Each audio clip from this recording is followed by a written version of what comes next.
It's time for another hidden gem of Italian cuisine. This is our series where we skip the boring old carbonara and pick a dish from a particular region that is not very well known at all, but deserves a little bit more recognition. And today we have a dish that is going to seem familiar in certain respects, but probably none of you have ever heard of it or eaten it. In fact, most people outside of the little area where it's from have never heard of it. Today we are going in the center of Italy, and we are going in the region of Lazio. If I talk about Lazio, the first thing that comes to the mind of every single person in the world is Roma. But Lazio is not just the place where Rome is. Yeah, Lazio is one of the regions that I think people know the most about in one sense, and also the least about, because when you have a region like Lazio where that's where Rome is, everybody knows Rome, everybody's super familiar with it, but then that city tends to overshadow the region as a whole. Myself, for example, I know almost nothing about Lazio, despite spending a ton of time there because I've spent a lot of time in Rome. In your case, it's my fault because I didn't take you around the wonderful region that Lazio is. Actually, wait, no, I do know actually quite a bit about another part of Lazio, which is Fiumicino, which is where the airport is, because every time we fly into and out of Italy, we almost always spend a night in a hotel near the airport. And so I think we've been to just about every single restaurant in Fiumicino. I could write a guidebook to Fiumicino. Absolutely. Let us know if you're interested in that.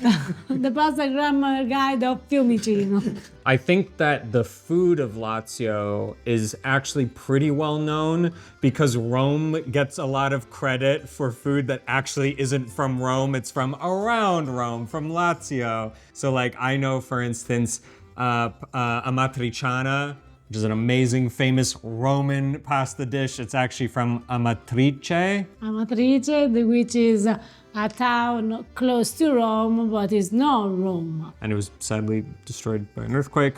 So we hope that they have the strength to rebuild. Yeah, but they gave the world this amazing pasta dish that's better than carbonara.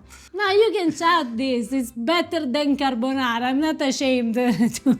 And then also the famous porchetta from the region of Lazio doesn't actually come from Rome. It comes from the town of Aricia outside of Rome. Which is another amazing place for food. Very much on my bucket list. But today we go in a city of Lazio that is known between us Italian, but outside of Italy maybe not so much. That is the city of Rieti. Yeah, this dish, it is going to seem like a very famous Italian dish, but it's different. And actually, the discovery of this dish has sort of, in a way, solved a bit of a pasta grammar mystery that we had after we made a previous video. We'll get into all that and we'll explain, but first we should make this dish. But before Ava gets started, the whole point of this series is to help spread the word about these amazing lesser-known dishes. So if you enjoy hearing about stuff like this, please give this video a thumbs up. It helps new people see it. Stuff like that, whatever. Give also suggestions about the next region that you would love to see. Yeah, let us know in the comments what region we should do next. And now, Harper, let's get cooking. This dish can resemble a pasta dish, but isn't really a pasta dish because we are not going to use pasta, but we are going to use a crepe that what, Harper? Sorry. No, it's not, I know, but in French it's crepe. It's crepe. You have to do the crepe. It's like I don't have the R like the French. But anyway, we need to make a crepe that is not the traditional French crepe that is made with milk, but we are going to use water. I'm just cracking the eggs. A pinch of salt, maybe 2 pinches of salt, and we start to whisk the egg.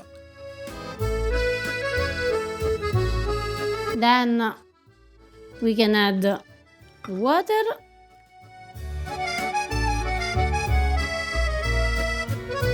can start to add also the flour. A little bit at a time, so we are sure to not create crumble. Oh, clumps. Clumps. Crumble, clumps is like the idea is always the same.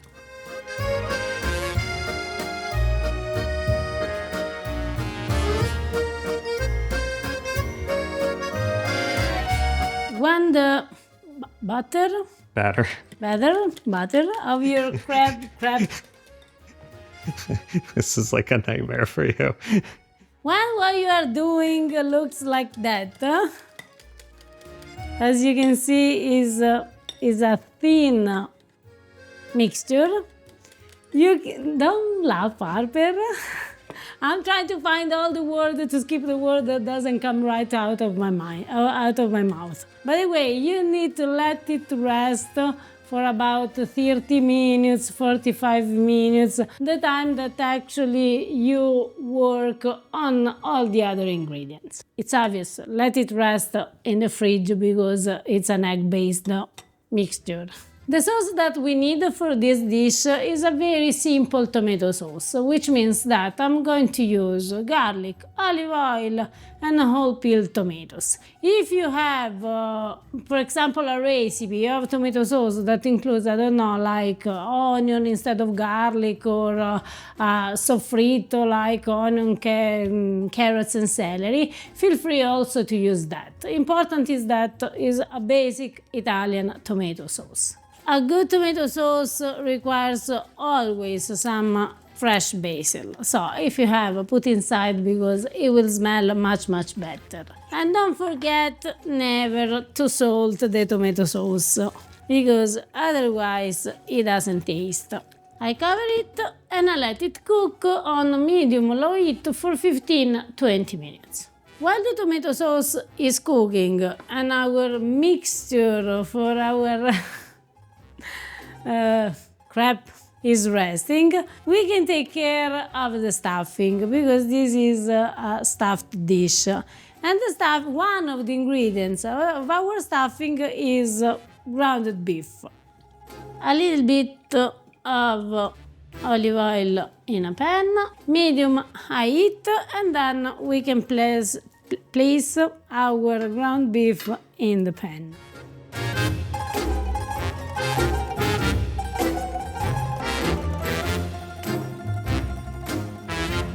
After the meat is all browned, we can add salt and 2 tablespoons of tomato sauce. Maybe let's do 3.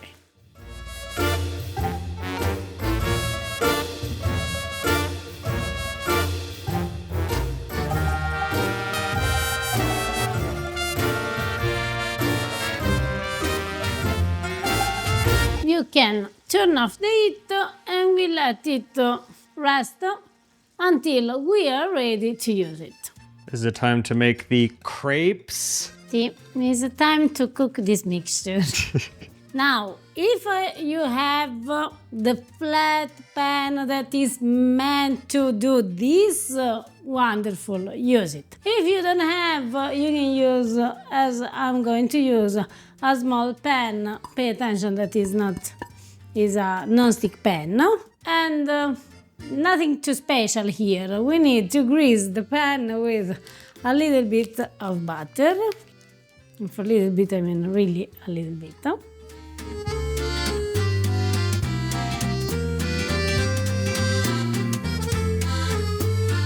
And when the pan is enough hot, we can take a little bit of the mixture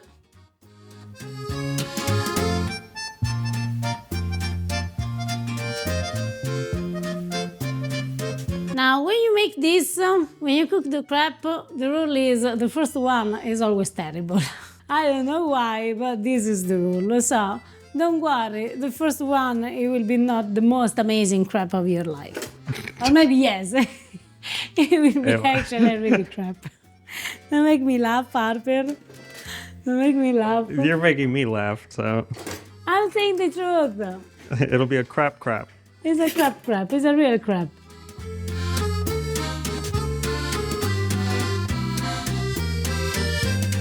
And the first crepe is ready. And actually, it didn't come out bad. So sometimes the rule doesn't really work.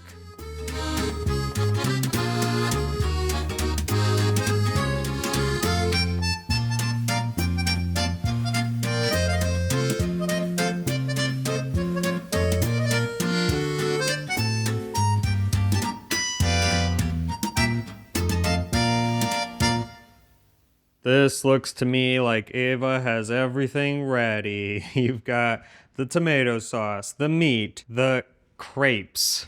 And what do you got here? Some mozzarella. Some Parmigiano. Yes. So we start from the baking tray. And we spread just a little bit of tomato sauce at the bottom. And then we start to form our crepe, to stuff our crepe.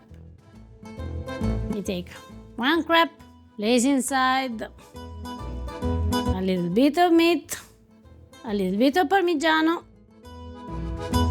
I say 2 strips of mozzarella, and then we roll them. Place them in the baking tray. Now this is the moment when lots of people at home are going, oh, it was making cannelloni or manicotti. No, I'm not making cannelloni, I'm not making manicotti because cannelloni, they are made with egg fresh pasta. This is another thing. And a different stuffing, and usually. Different stuffing, See, it's completely another thing. It's like if you call a meatball an hamburger. Both are made with ground beef or ground pork or whatever, but they are not the same.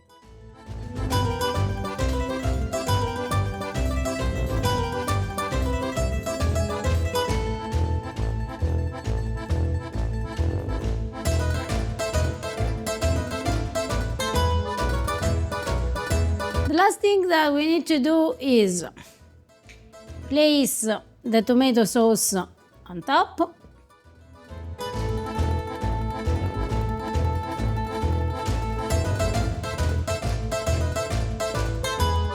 A very generous layer of Parmigiano Reggiano. This is beautiful. I know, Harper, it's not just beautiful, but it's also good. Because everything in this dish is actually cooked.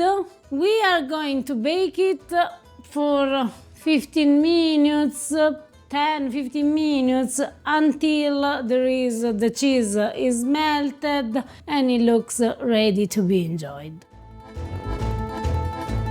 Oh yeah. Oh, the smells. The good smells.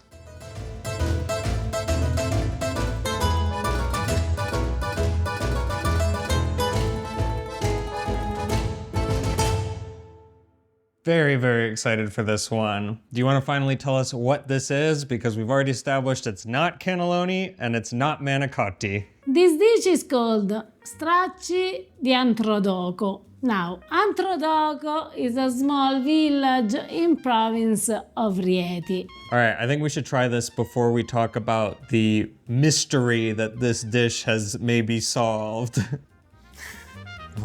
See, this smells very good. Really good. It smells very, very good. Really, really good. Buon appetito. Buon appetito.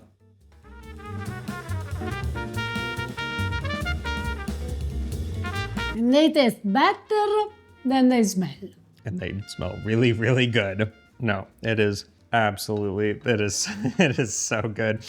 It's like a dish that if you don't make, you miss more than something. I like this more than cannelloni. I have to admit that. I think the crepes are really interesting and fantastic.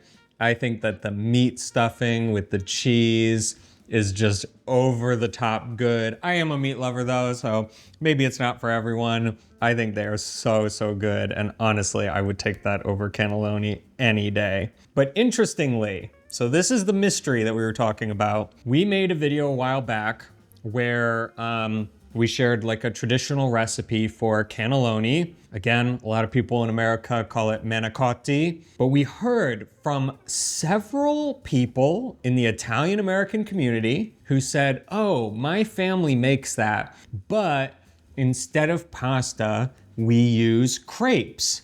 And everyone who wrote to us saying that, they also said that their ancestors were from central Italy, like Abruzzo or Lazio, where you will see a lot more crepes being used. For instance, the traditional lasagna from Abruzzo, right? Sì, la timballo teramano is made with crepe. With crepes. The very famous crespelle and busse is made with crepe. Those are made with crepe. So I think that probably their manicotti is more inspired by this dish if they came from that area of Italy, which makes sense. The original cannelloni. Yeah. But in order to have cannelloni, you need to have egg fresh pasta. So but they are not missing out because this is really, really good. It is amazing, but you have two different dishes. Yeah. They are so good that in this village of Antrodoco, they do a sagra. How do you describe a sagra? It's kind of like a food festival, but dedicated to one dish. Food. Yes, one food. Or one ingredient, yes. like one thing. So, in Antrodoco is 50 years that they are doing a sagra of Stracci. So can you imagine how good they are if for 50 years, every year they are making a festival dedicated just to them? If you taste it, you'll understand why. And if you taste it, you will say, okay, let's go there. But anyway, it's in August, so if you are in Italy, around Rieti, go because they deserve to be well known. The other thing too that is super cool about them is that this is way easier and faster to make than cannelloni, certainly than lasagna, and it is right up there in terms of flavor. Like if you want bang for your buck, man, this is just, you will not go wrong with this. The crepes cook so much faster than making big sheets of egg fresh pasta that you then have to pre-cook and stuff like that. So if you want just an absolutely over-the-top dish with very little effort and time. Do it. Yeah. Do it. This is another of those hidden gem of Italy. This is the last bite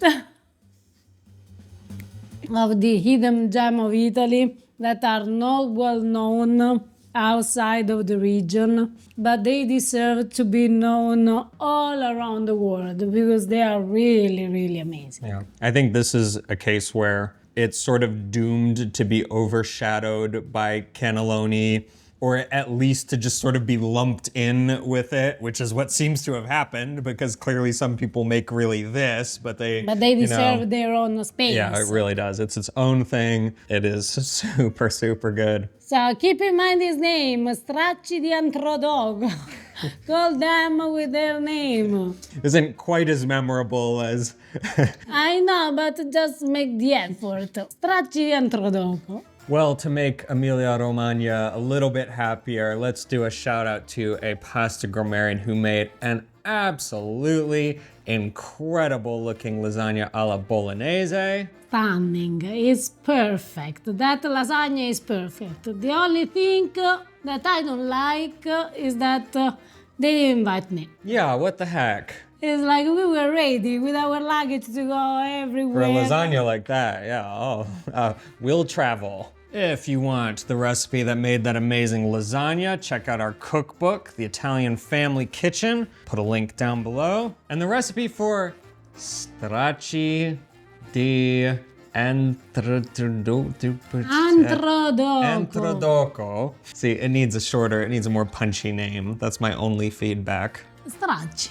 Stracci. Cioè, maybe you can skip the town. People from Antrodoco, I don't know if they will be happy. But skip If you want the Stracci recipe, we'll put it down in the description below. And if you make it, tag us in a picture on Instagram or Facebook at Pasta Grammar. If you enjoyed the video, please give it a thumbs up. Hit that subscribe button if you haven't already. We'll see you guys next time. Ciao.